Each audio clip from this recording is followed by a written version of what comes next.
Femmes dans le Flow, le podcast des femmes qui n'ont pas fini de se révéler. Je suis ton hôte Florence, exploratrice, éclaireuse, amoureuse de la vie. J'ai envie d'explorer avec toi des sujets qui te permettent de créer et construire la seconde vie la plus rayonnante pour toi. Alors si tu te sens appelé, que tu sais qu'il te reste des choses à accomplir, ou simplement si tu cherches un maximum d'inspiration pour t'épanouir, installe-toi confortablement. C'est parti pour l'épisode d'aujourd'hui.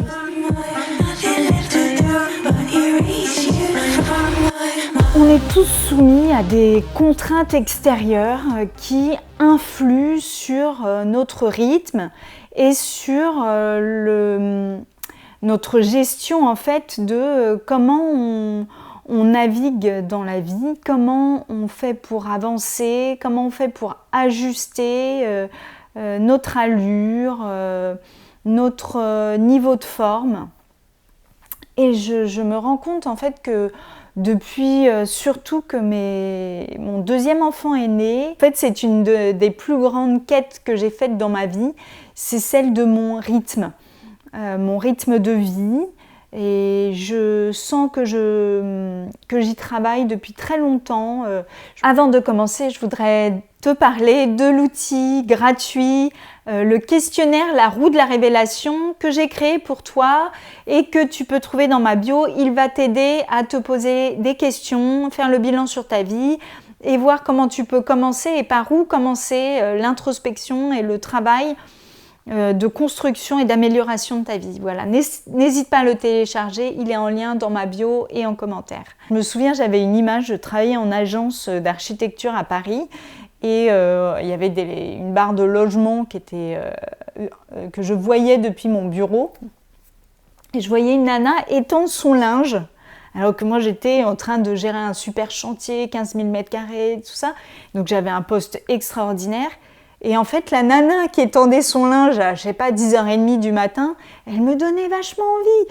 Parce qu'en fait, ce que ça signifiait pour moi, c'était pas tant être soumise aux tâches ménagères, bien au contraire, mais c'était qu'elle avait cette liberté d'étendre son linge. Et je le sens toujours parce que c'est un des trucs que j'adore faire dans ma semaine, c'est ma liberté, faire ma machine à laver à l'heure que je veux.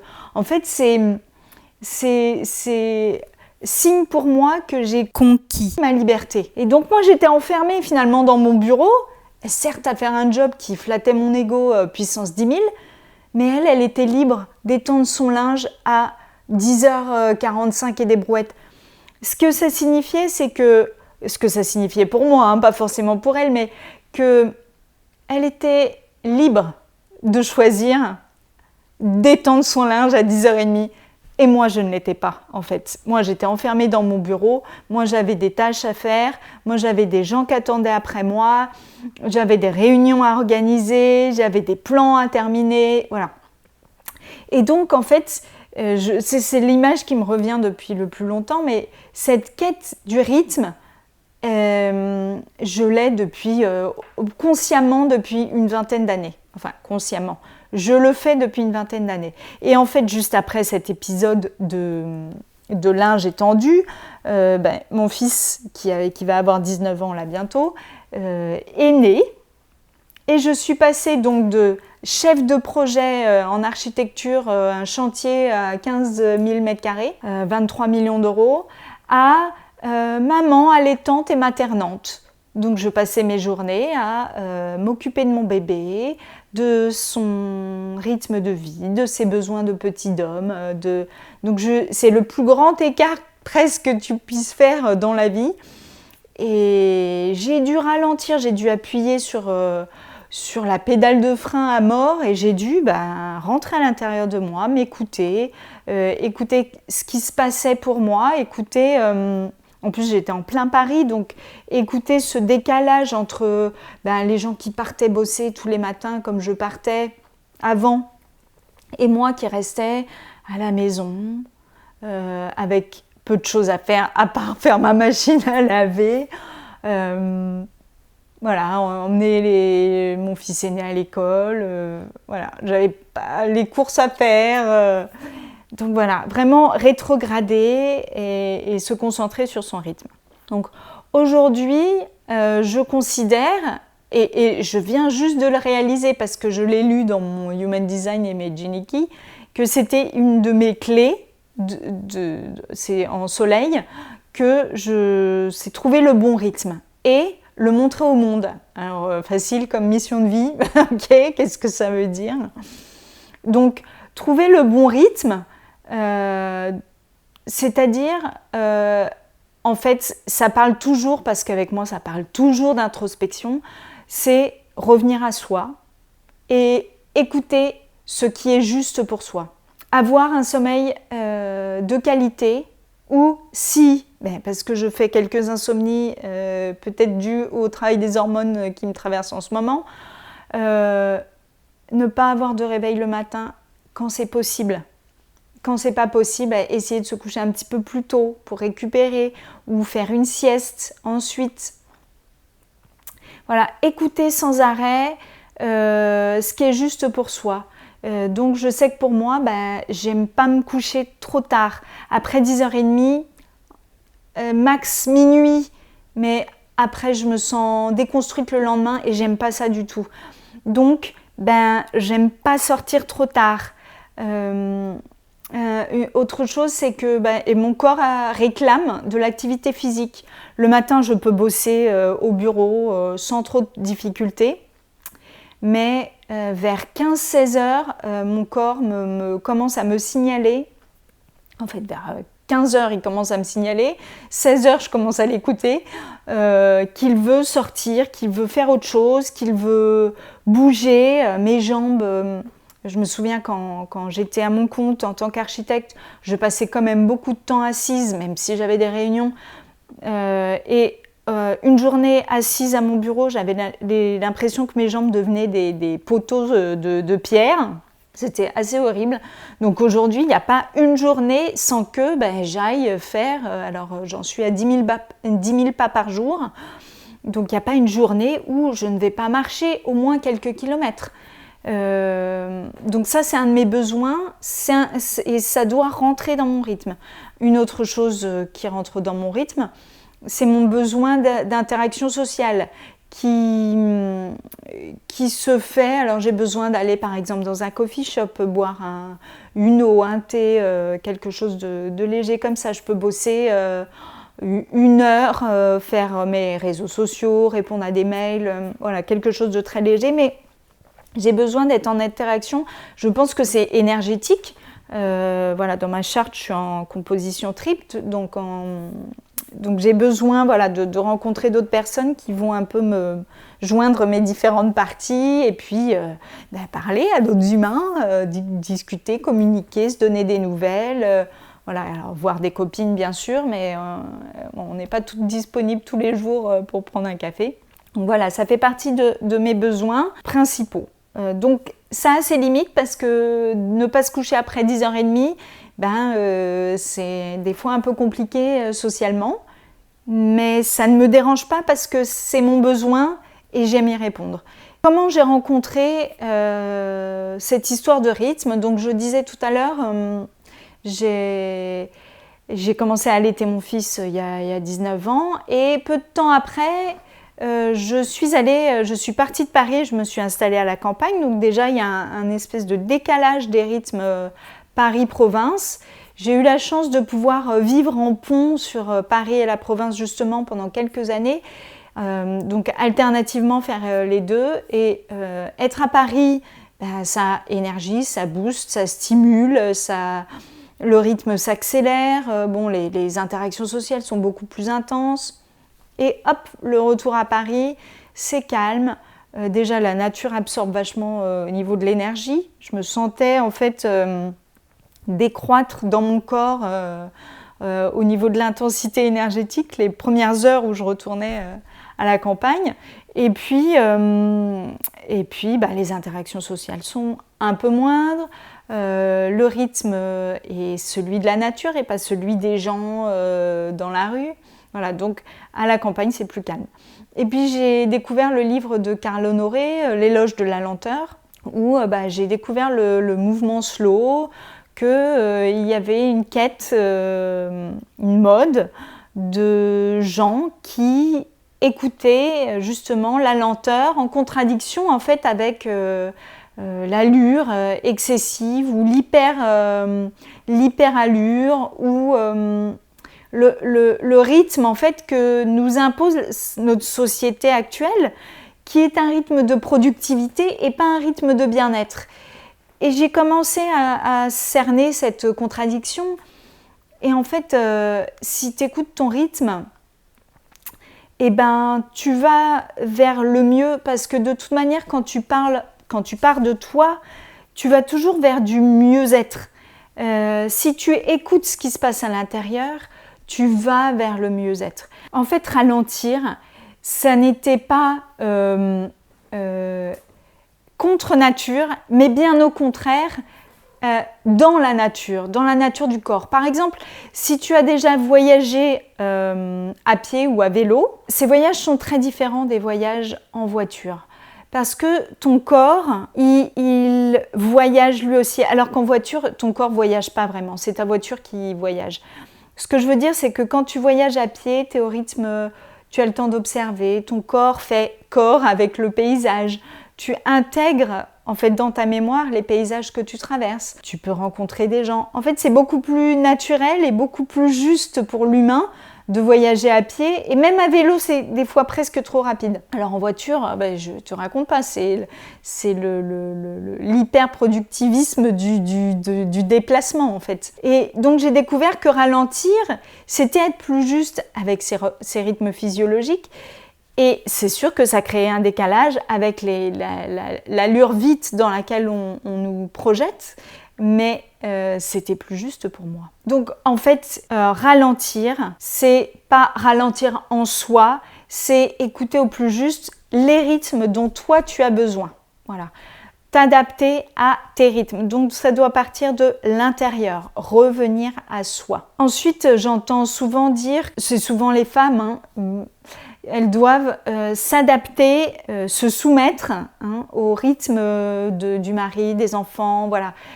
C'est rare que, en tant que femme, on revienne à soi, parce que on est dans le care, on est là pour s'occuper des autres, des enfants, l'école, le mari, l'écouter, l'accompagner, et on s'oublie en fait là-dedans.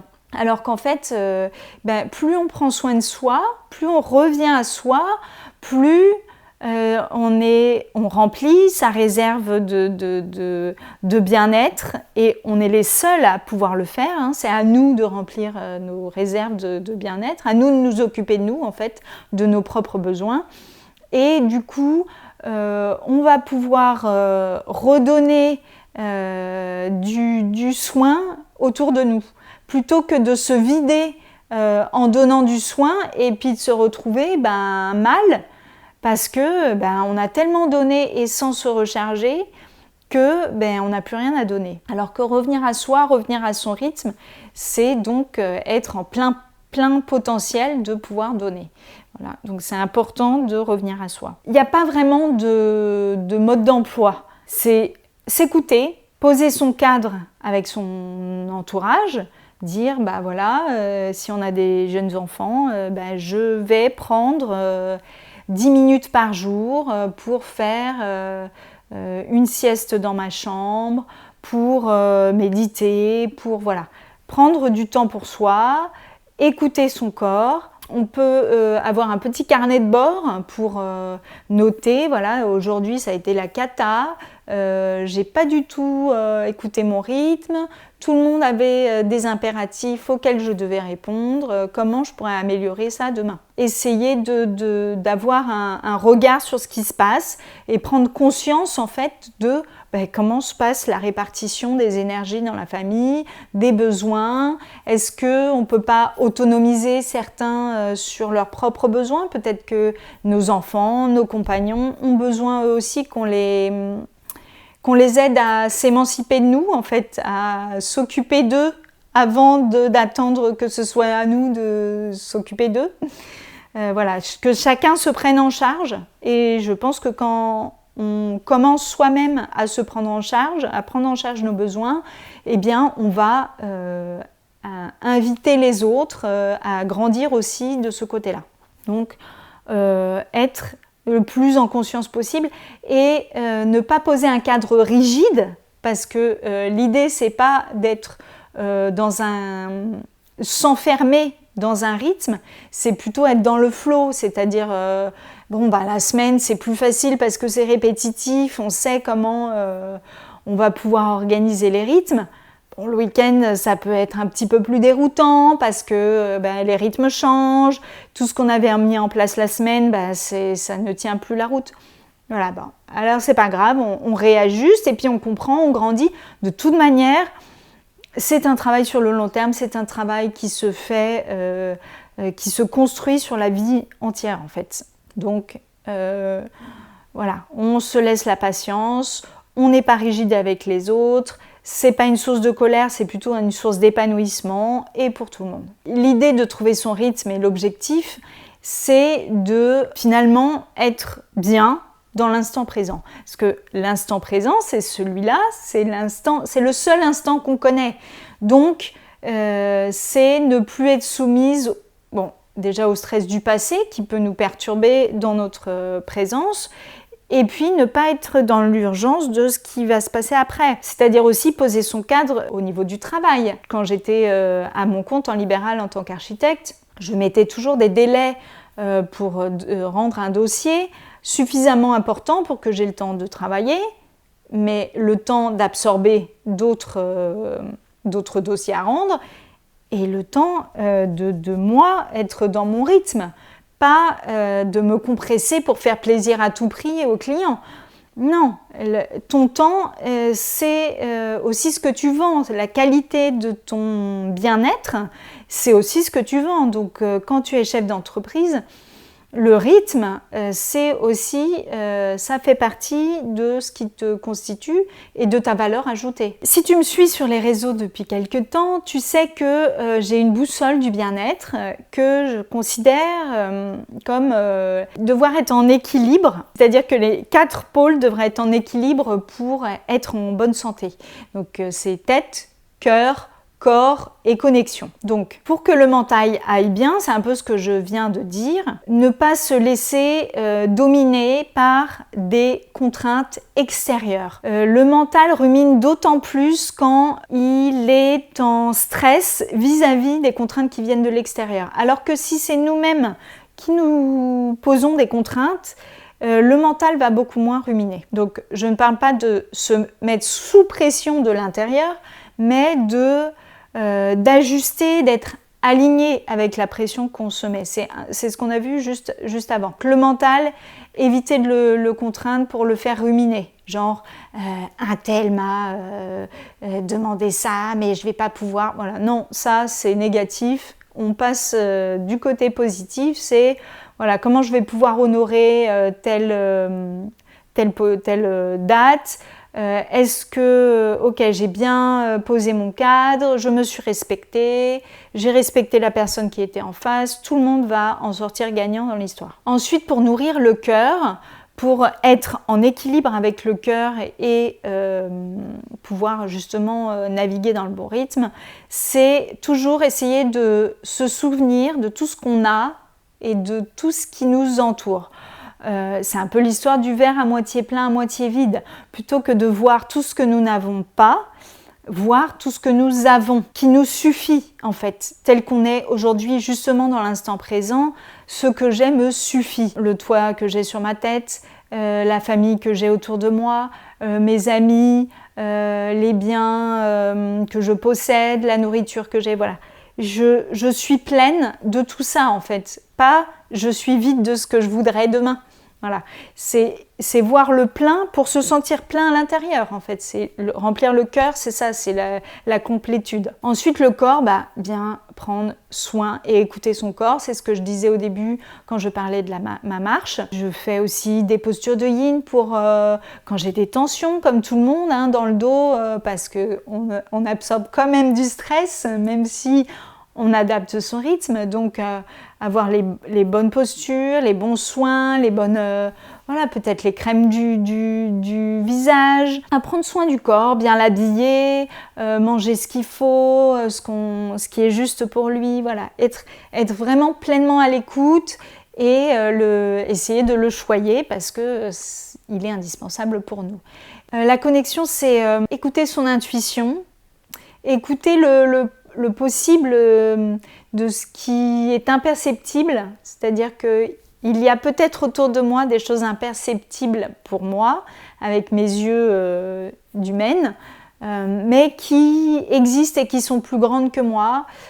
Cultiver sa foi, peut-être faire quelques méditations ou essayer de sentir au-delà de moi, au-delà de mon corps, au-delà de mes biens matériels, il y a encore plus grand et qui me porte. C'est toujours dans cette idée de se remplir et de voir que c'est pas du vide autour de moi, c'est du plein en fait. À chaque fois, c'est de voir le plein plutôt que le vide. Donc j'ai donné plein de clés de réflexion sur comment devenir souveraine de son rythme. La conquête du rythme, c'est une des portes d'entrée vers l'introspection, la meilleure connaissance de soi. Et c'est en apprenant à se connaître qu'on va déployer la meilleure version de soi. Je te laisse pour cette semaine. À bientôt.